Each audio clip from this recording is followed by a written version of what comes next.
Has everyone noticed what good vibes there are in here today? I love Peter Urpeth's, yay! I love Peter Urpeth's phrase, Joyce in the garret. This is the new garret right here, top of Foyles, over Charing Cross Road. So I actually had 2.5 bottles of pink wine with Jill. Where's Jill? There she is over there last night. So I'm not going to extemporize, I'm going to read it out, otherwise I'll dry up entirely. So all I want to say is that this is obviously a very exciting era with new digital possibilities opening up every month, it seems.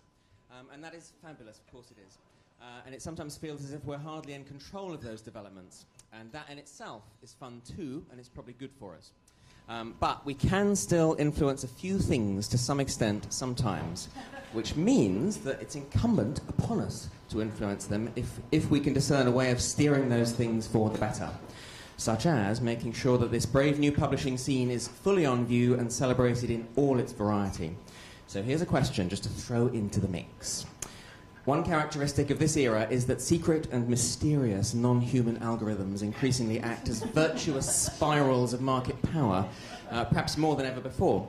But let's stand back from those less human processes and consider an equally important, wider question. That question is, how can we ensure the longer-term good health, financial and cultural, of a sector of human endeavour whose richness and interest depend on the flourishing of a diversity of fiction categories, not just the handful of categories that happen to sell at the highest volume?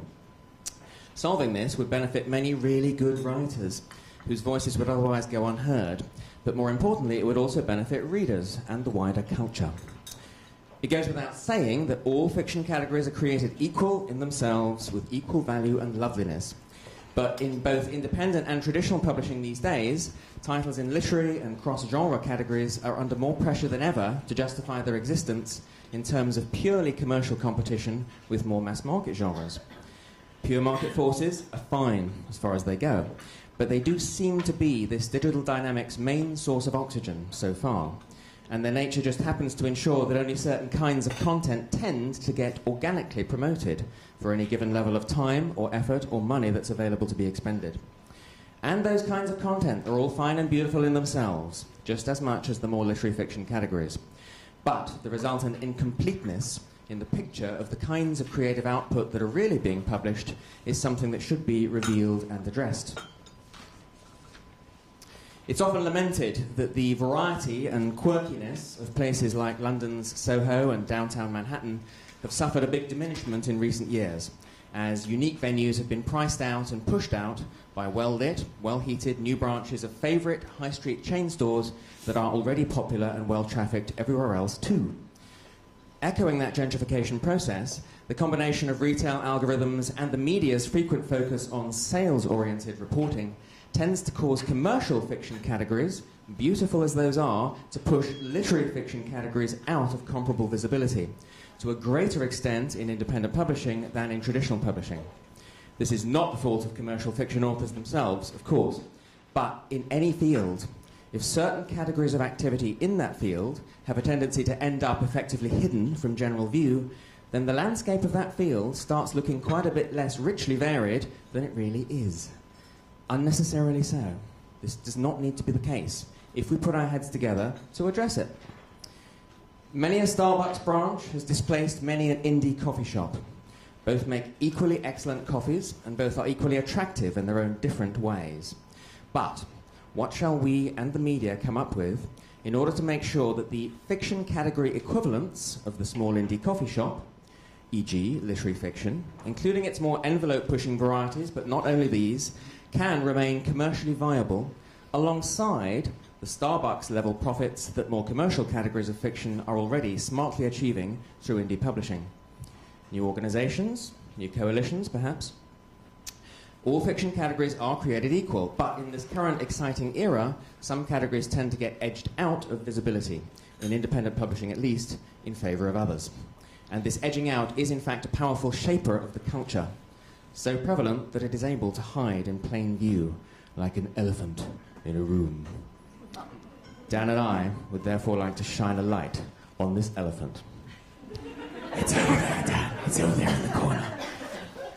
I'll just close by saying that in urban planning, clever zoning innovations are sometimes introduced either to preserve or adapt the character of a retail district to preserve its variety, but without being too restrictive on businesses large or small.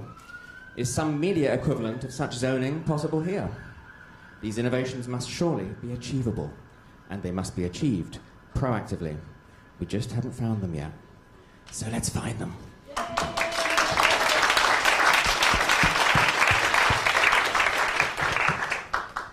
I want to answer a slightly more general question, which is, why should the self-publishing community protect and promote the complete diversity of literature?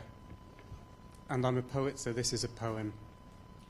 Because every day, a little girl, let's call her Sarah, hears the world condensed into words and falls in love with a possibility that she might fold her life into a gift of syllables and sentences and hold it out to all the sisters, misfits, lonely souls and drifters to open and unfold towards a beautiful horizon they had always thought hopelessly distant.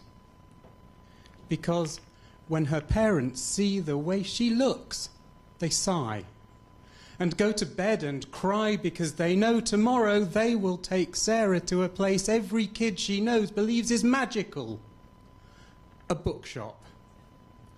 Because they know when she reaches her beautiful black hand to the mirror of the shelf, she'll see not herself, but my white hand reflected back.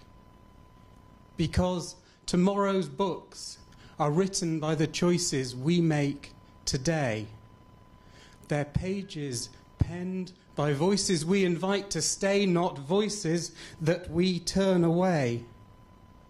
Because when we set our sights only on our own freedom, the light we see at the end of the tunnel is a metaphor, systemically generated by a literary hegemony to strengthen the advantages of an already charmed existence, to keep others at arm's length and their chances at a manageable distance.